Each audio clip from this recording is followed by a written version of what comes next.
presenting Harry Blackstone, Jr.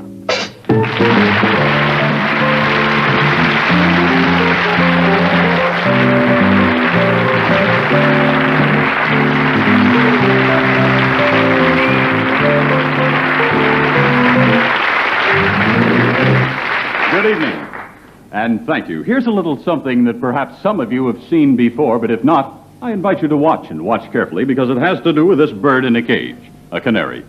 And while you're watching, this canary will disappear right from the tips of my fingers, and you'll not see where it goes. I hope. You... Hup! Where are you watching?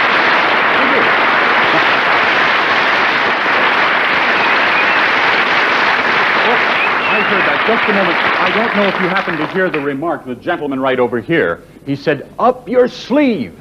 I heard that. You did say sleeve, didn't you? Yeah. I thought so. I'd like you to feel both of my sleeves, or see if you can find it. Feel the sleeves all the way up. That one, too. No, don't wipe your hands on the jacket. Just feel the sleeve. And underneath my jacket, my dear, why don't you look around and tell me what you can find?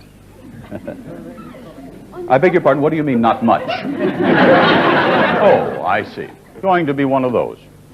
Well, ladies and gentlemen, I thought it might be most interesting for us this evening to turn to a very special individual in the world of magic. You know, there are very few lady magicians in the world.